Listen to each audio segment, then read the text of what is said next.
Good afternoon. This is Dr. John Bennett broadcasting from sunny Miami. We have another in the series of Medgadget.com Hangouts, meeting the people behind the tech.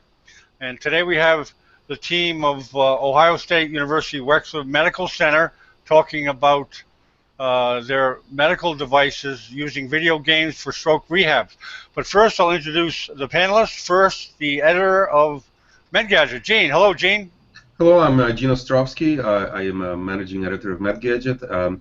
I'd just like to welcome everybody to the Hangout. I hope everyone has a good time. Yeah, welcome, Gene.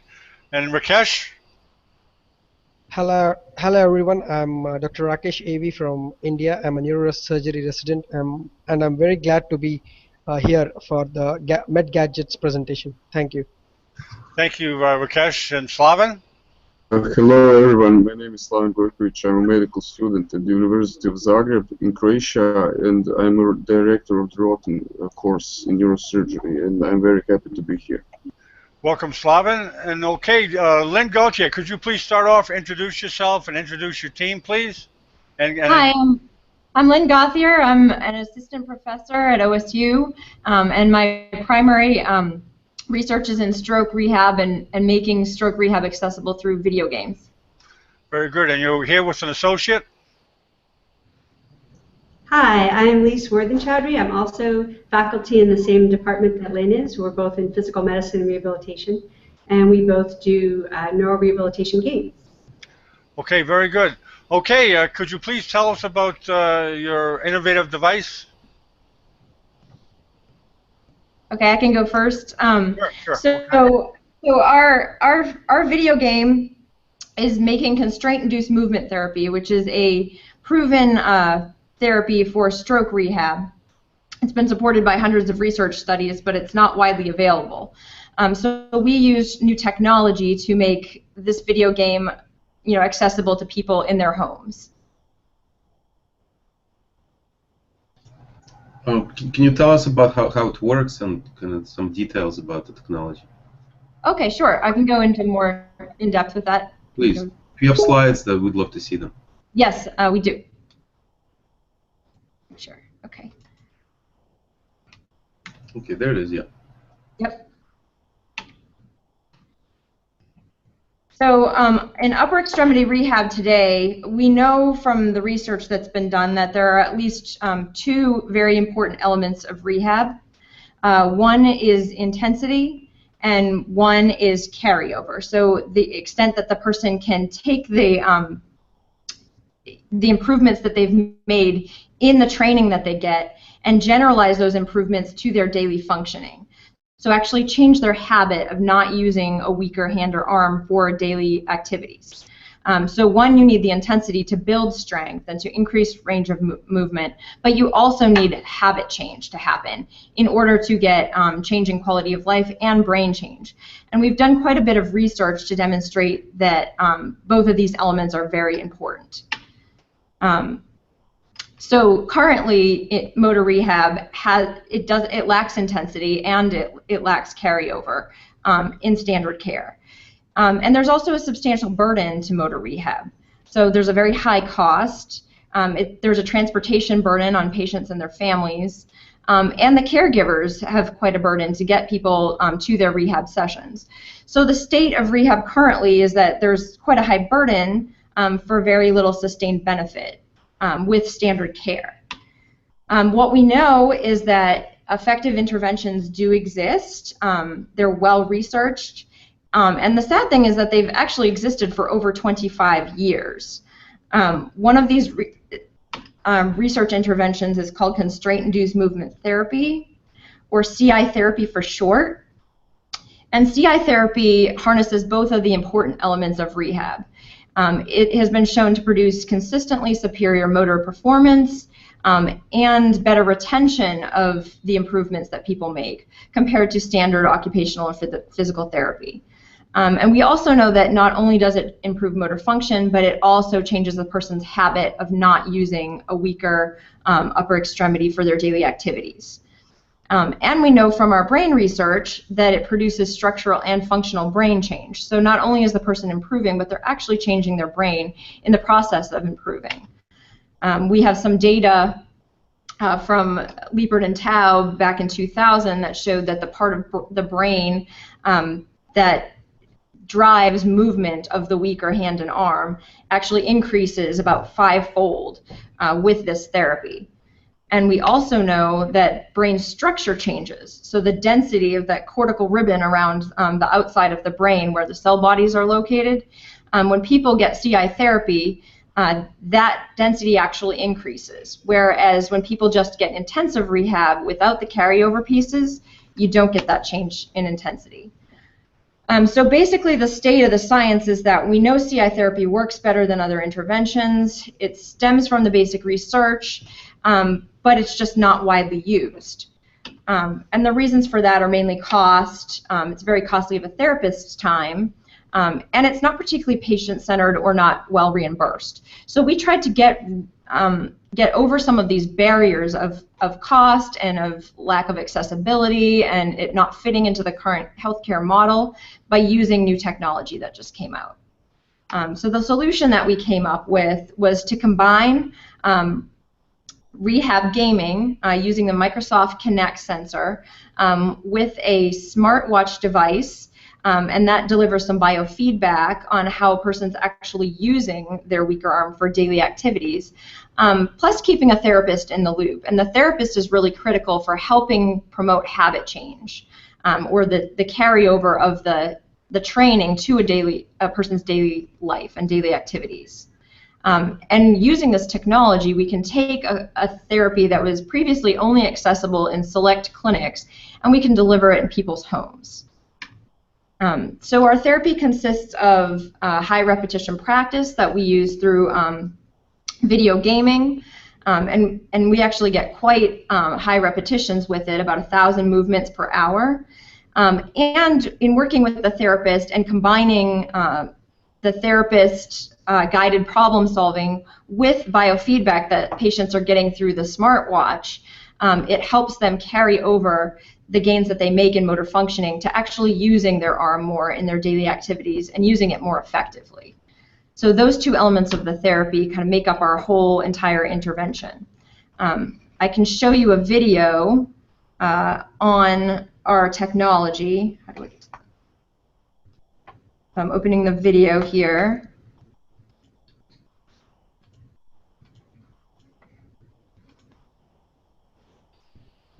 Okay. Okay. Here you go. Okay. And start it here. I don't know, I guess I kind of felt bad for myself not being able to do some things because, you know I couldn't get full benefit out of this left side. But when I got into the game and started to use it, I started to use it more, so it was a great opportunity and benefit to me. Constraint-induced movement therapy is an intensive training program for training a weaker hand or arm. CI therapy works better than other interventions because it trains not only just strengthening a person's weaker arm, but also changes a person's habit of not using the weaker arm for daily activities. Many facilities can't offer constraint-induced movement therapy because of the barriers that exist. One barrier is insurance coverage.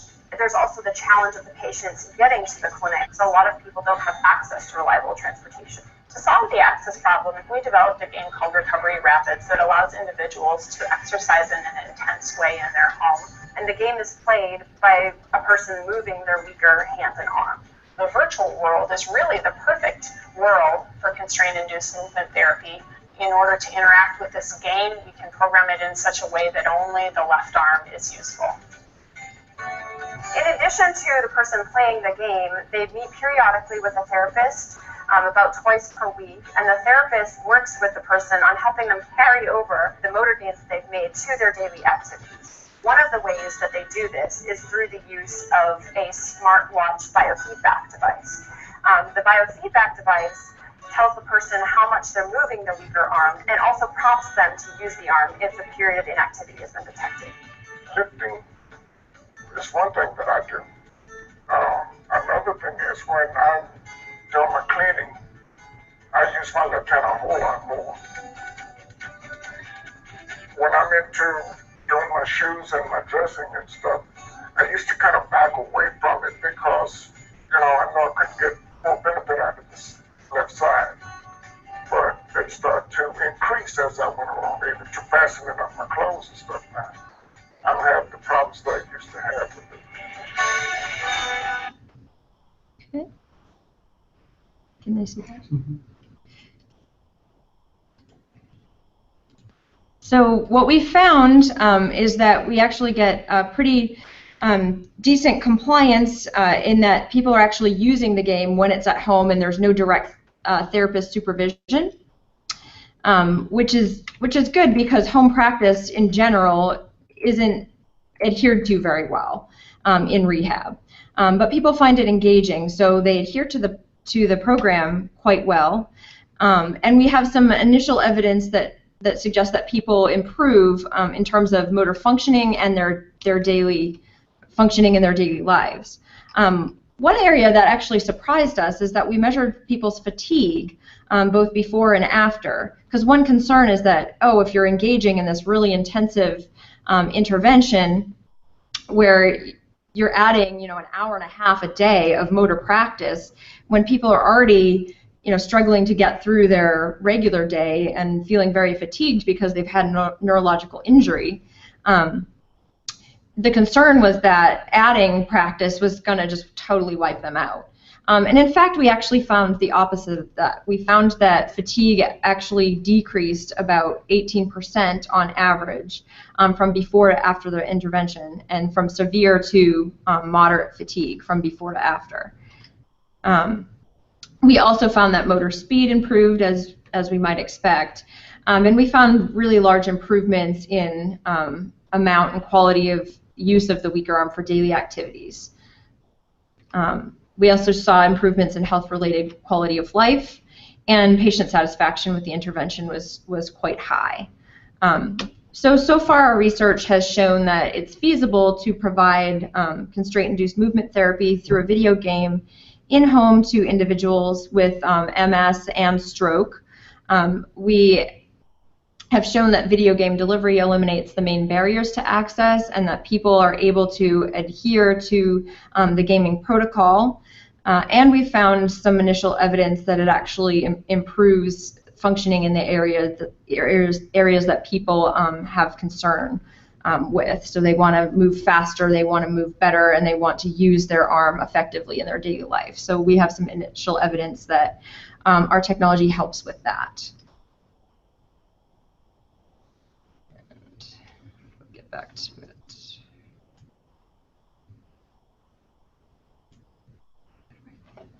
Oh. Okay, it's not moving, Lynn? I'm trying to get back to... Okay, well, just click on it manually. Okay. Okay. Oh, okay, there you go. You figured that out. That's great. Yeah, my video. No, my video. Okay. My camera, just regular camera. Okay. Hey, you got me back? Yes, yes. Okay, great. So just to clarify, so the video game is controlled by a some kind of a robotic arm, right, that senses what the person is doing? Actually, it's controlled by the Microsoft Kinect camera, which is a sensor that it's essentially just a video camera. So the person just has to have a Kinect, and they plug it into their computer, and the Kinect detects a person's body movements just with an infrared and regular video camera. So there's no sensors that need to be attached to the person, no robotic device, nothing. It's just essentially a camera looking at the person. So the person moves just in they move in different movement patterns to drive the gameplay. So it's a little bit more natural for people who haven't done a lot of video gaming or don't have a lot of experience with technology, because all they have to do is move. And we tried to make the specific movements very intuitive. So for example, the person's in a kayak and they're paddling their kayak by paddling into the water. And then they move their arm in the direction that they want to steer the kayak. You know, grab things out of the water, catch things as they're falling down from the sky. So the movements that drive gameplay are designed to be fairly intuitive.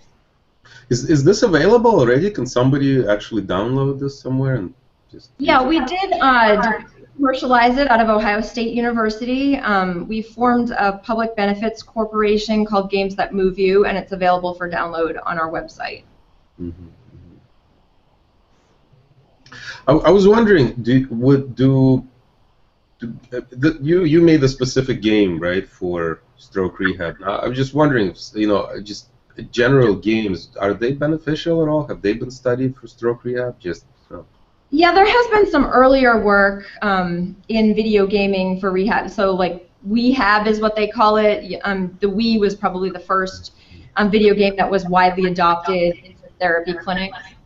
The quality of the evidence to date isn't very great, and that's why our lab at Ohio State is doing a multi-center, a randomized control trial comparing video game delivery of constraint-induced movement therapy to standard care and to in-clinic constraint-induced movement therapy, so that we will have a better quality of evidence as to how the relative effectiveness of video game delivery versus in-clinic models of care.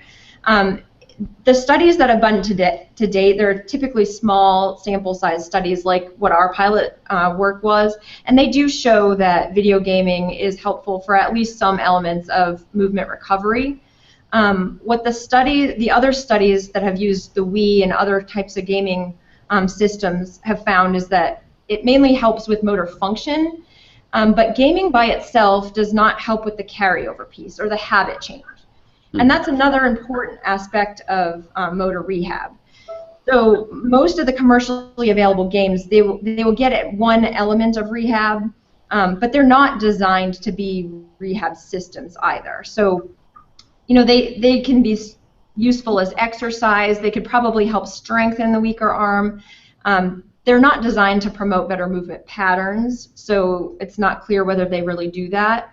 And they certainly don't help the person carry over any of the gains they make in rehab to their daily lives, which is really important for retention of gains. So what we've tried to do in our technology is fill in the gaps there and overcome some of those shortcomings by taking an intervention that's already known to do those things and gamifying it. So we started with the therapy, not with the game, and we designed the game to have those elements of the therapy incorporated within it. And then we incorporated other technology to help with the carryover piece. So the game itself probably doesn't do that. If you don't have the therapist in the loop and you don't use the biofeedback watch, you're probably not going to get the kind of carryover that someone would need to really benefit maximally from the technology. So it improves compliance, more or less, or strength of compliance? For sure. I mean, compliance is very poor in standard outpatient care. Right. I don't know the exact numbers, but it's very poor. With our gaming, we get about 75% compliance. And we're asking them to play for a lot of hours, an hour and a half a day, essentially. So that's a lot of time, and they're still doing that for the most part. And is that done in one session, or is that the hour and a half broken up? We let them break it up however they want. Some people choose to play an hour and a half session all at once. For most people who've experienced stroke, that's not feasible. So typically people will break it into 2 to 3 sessions a day. Okay. Okay. Is Lise going to present something or no? Or? Yes. Oh, okay. Well, why don't you go ahead with your presentation, Lise? Okay. Let's see. So. Let's see if we can get it to work. The technology I have worked on, it's called Embedded Arts, and just to give you a little background about myself and sort of how I came to this. So here we go. I'm a biomechanist, and I was a professional dancer in San Francisco before coming to the faculty position here at the Ohio State University Wexner Medical Center.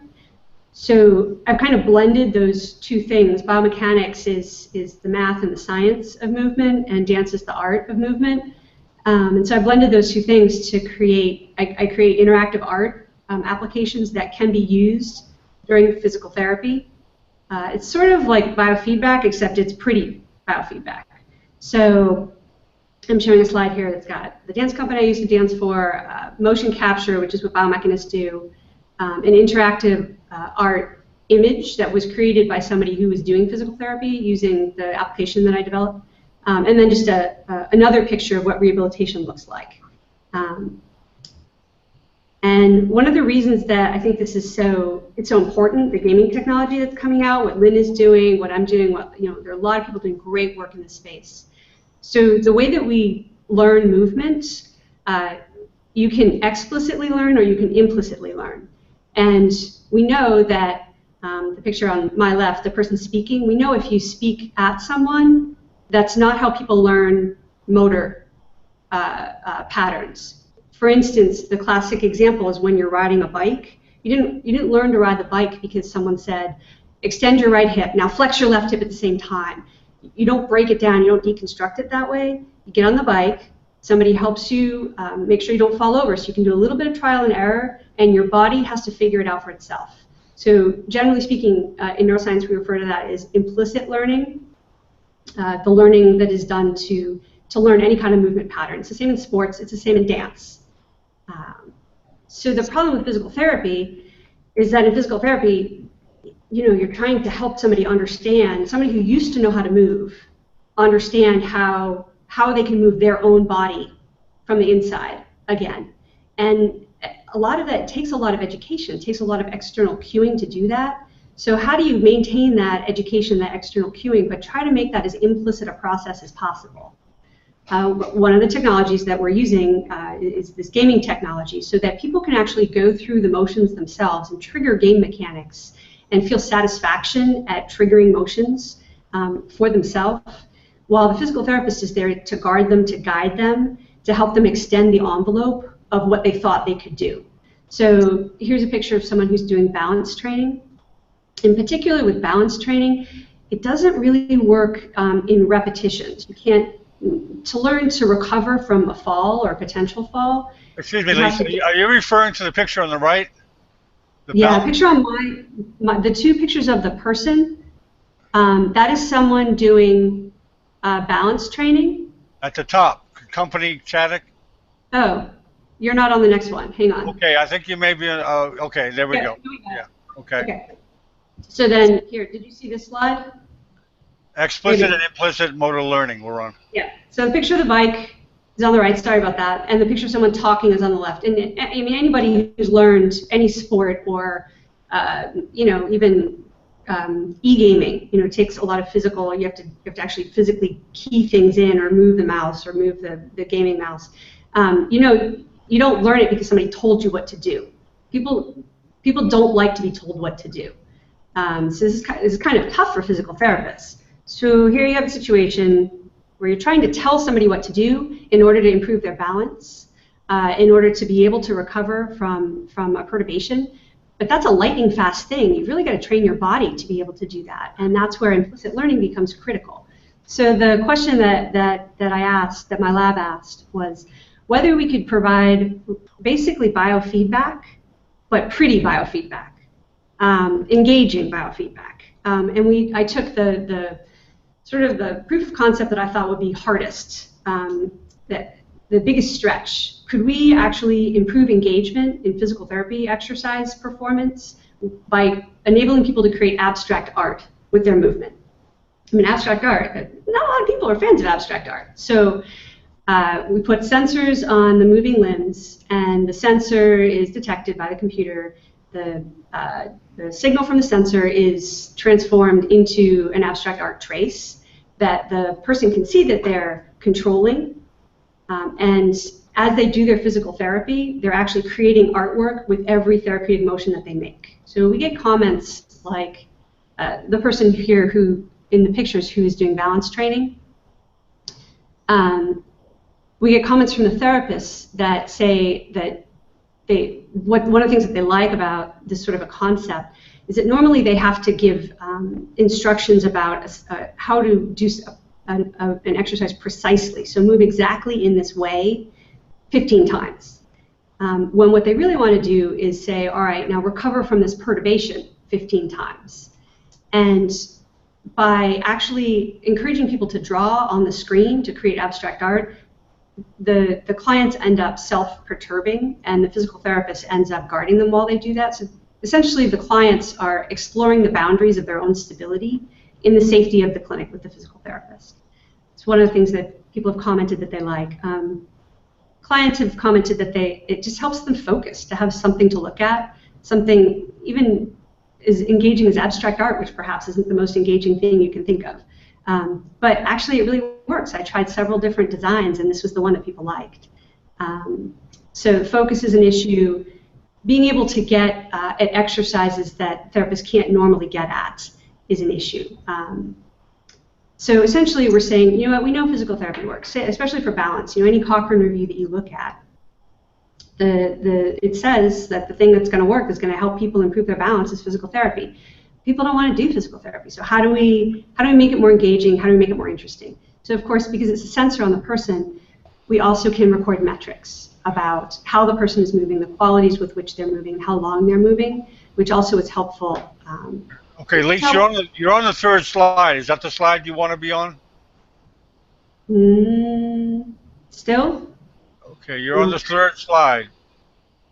So I don't know if you want to be on there or not.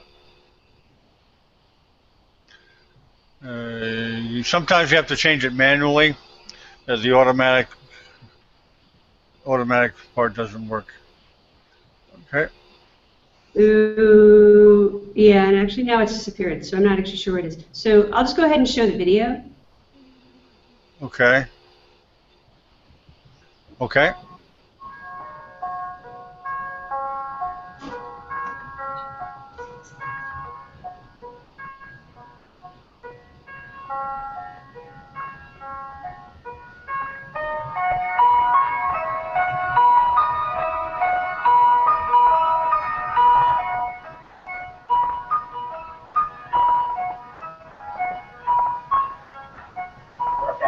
Yeah.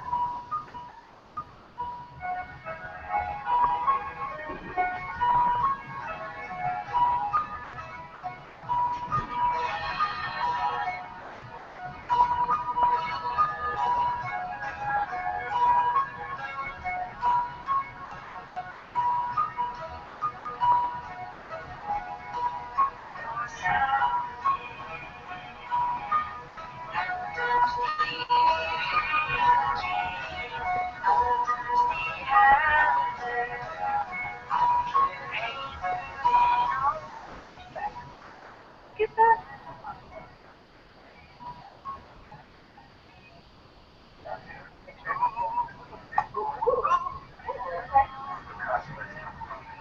Right.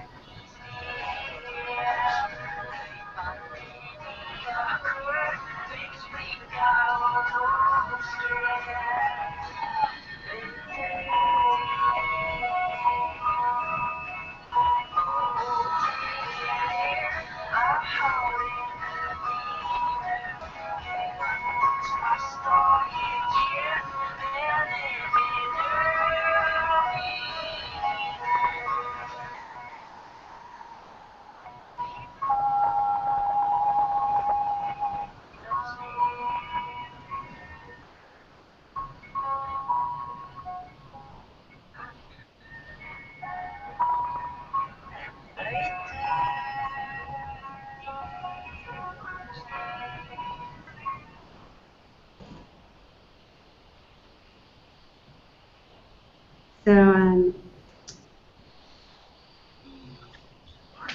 here we go. So essentially, we're just trying to increase engagement. Okay. Wait. Okay.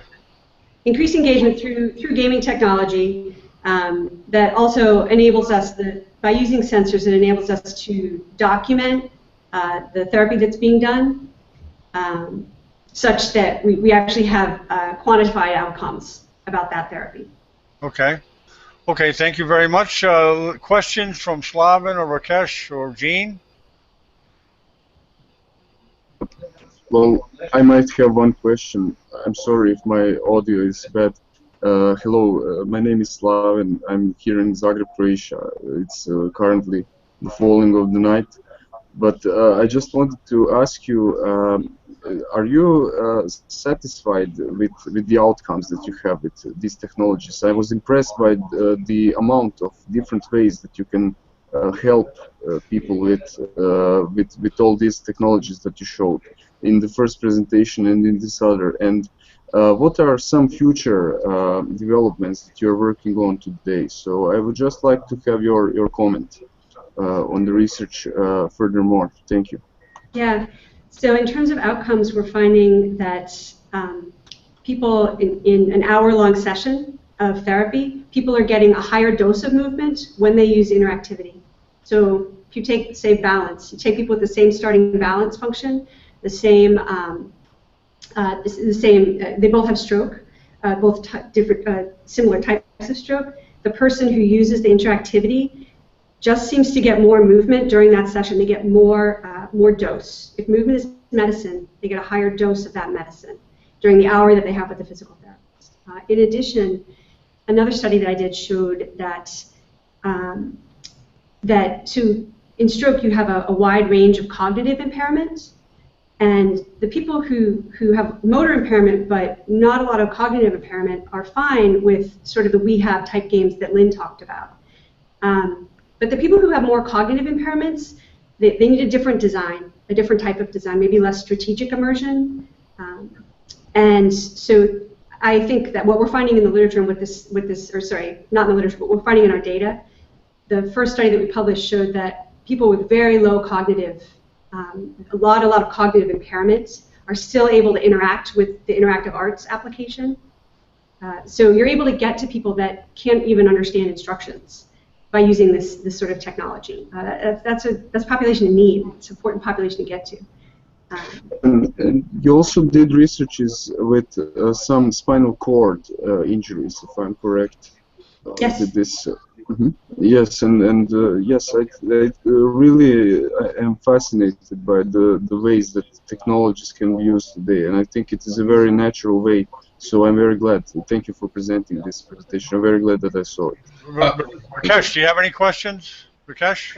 Yeah, hi. I'm Dr. Rakesh from India. I'm a neurosurgery resident. First of all, I'm very impressive about the innovative ideas you come up with video games that help the stroke patients. It was very impressive. I just wanted to know the data, like how many patients have you tried this on, and how many have improved? So for mine, in order to develop something like this, you have to go through, really the right way to do it is to go through 3 phases. The design phase, what we call phase 1, which is feasibility, which is the first trial of something, a device or a drug with humans. And then phase 2, which is efficacy. So across the spectrum of that, for my technology, at this point I've done more than 100 participants, but that breaks down. So it's, it's like 15, 40, and 40. That didn't add up to 100, but that's about what it is for efficacy. Well, it's just starting. One thing, Lisa and Lynn, I'm surprised at is you can actually see changes on the MRI post-rehab, improvements that Lynn showed initially. Have you guys done any MRIs on people that have used this tech compared to people that use the conventional forms of rehab, or it's kind of early in the ball game to do that? Well, first we needed to see that the rehab actually worked before we would want to invest, because MRIs are very expensive. In our study, it costs, I'm doing a study using MRI in constraint-induced movement therapy, and we do see changes from constraint-induced movement therapy, which is the intervention that our technology is based off of. We haven't done that step with this technology yet because MRIs are very expensive. So each participant that we're enrolling in that study, it's about $2,500 in MRI per participant. So we needed to make sure the technology worked and worked similarly to constraint-induced movement therapy before we could justify that kind of expensive trial to do those MRI studies. But we're excited about that in the future because one of the things that's really lacking in rehab is a knowledge of dose response and what aspects of the rehab program create brain change. So we know that the program as a whole does, and we know from one study that I did, one MRI study that I did, that the carryover is important for brain change. Without the carryover techniques, you don't get brain change. So we know that, but that's it. We don't know what types of movement are the most important for promoting both functional recovery and brain change. It hasn't been done on that fine of a scale, and we don't even know what dose is necessary for brain change. So one of the things that technology can give us is a very quantifiable way to measure those things that can't be measured in standard rehab. The only way to measure dose in standard rehab has typically been just time. How many hours of therapy did the person have? Yeah. But those hours of therapy look very different depending on the patient and what activities are being done in that time. Right. It's good to have the subjective opinion of the therapist, but it's nice to have concrete proof in black and white almost. But I guess it is early. Gene, do you have any comments or questions? I was just wondering whether some people, take to one form better than the other.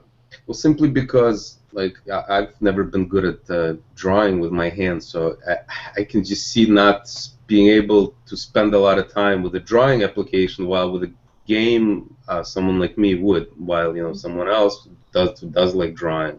Yeah, ideally, as interactive designers, we're going to have to come up with lots of different options. So the company that's commercialized the Agile Arts technology has got several different sort of modes that you can use. So one is the drawing mode that the original research was done on, sort of the hard proof of concept. If this can work with abstract art, it's really going to be powerful. And then a second that they have available is actually, as people move, they uncover a picture that's underneath. It's just a opacity or semi-opacity over the picture, and that picture can be from a grandchild. That picture can be the Christmas card. It can be the Eiffel Tower. Just something, anything, any kind of interactivity, movement by the stroke patient, the person who has a stroke, in a way that records the quality of movement and the duration of movement, so that we can study it.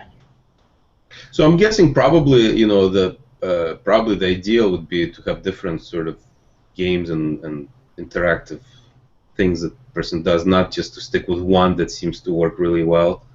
Absolutely. I mean, games are not the game. You're supposed to get sick of it. You play for a while and you want to play it. You've got to have you've got to diversify our portfolio. And it's not just about playing different games either, though. So, for example, if someone had the game we built and then Wii games, they get at kind of different things. Wii is good for movement, and it creates, you probably get a cardiovascular benefit out of it. But games that are not designed for rehab probably have a limitation in that you don't get the carryover. So that's the important thing to keep in mind. It's not just about the game, but you also have to have that other piece of it, which you get through the biofeedback aspects and through the work with the therapist. So the game is essentially just one piece of an intervention. And that's often what people miss when they think about rehab gaming. They think about the game as the intervention, and it's not. They're really useful tools, but it's not the whole intervention. And we even know this at the level of the brain research. If you don't have the carryover, you don't get long-term benefits, and you don't get improved quality of life. So the game it can be conceptualized as a tool. And you also have to be careful, too, about matching a game that fits to the needs of the patient. So if somebody were to use a commercial game like Wii just to get different options for their rehab, you would want to make sure that the movement in that game was something that the patient actually wanted to work on, and that would work muscle groups that would be beneficial to that patient. So what is your favorite game? Is it Candy Crush? Is it Call of Duty? What game would you play? Me? Anyone? I don't know. Are you guys into video games? I'm a little older, and that brings me to another question. When you have someone older like me, I guess it probably is different in compliancy. Because in my generation, we didn't really grow up with video games. Well, you guys probably grew up with them, right? It's part of the... I mean, the research says that the average gamer is like a 40-year-old woman. I mean, really? TV's everywhere. Yeah. Yeah, interestingly, with our game, we designed it to be for people who hadn't played games. Okay. We found that we've had people who are 80 using it, and they had no problems with it, and they were really comfortable with it. I think some of the gesture-based interfaces are really good for rehab because they don't require you to learn a controller. They don't require, it's not intuitive to push a button to jump. But with a gesture-based interface where you're jumping to jump, it makes a lot more sense. And it's easier for people who've never played a game to get it. I would say that on average it takes people about 10 minutes to learn the game and to learn all the movements and be able to kind of master it. If you have someone who's got cognitive difficulties, that can take a half an hour or more depending on how severe. But I think it's appropriate for anybody. Yeah, it's a concept more than a game. Okay, well, I know you guys have to go. Thank you very much for coming out and letting us know about this innovative technology for stroke patients, rehab. And I'd like to thank the guests also for showing up. Thank you very much. Thank you, guys. Thank you. Great, thank you for having us. It was very interesting. Thank you. So thank you very much, guys. It's going to be recorded, and we'll sign off now. Thank you. Thank you very much.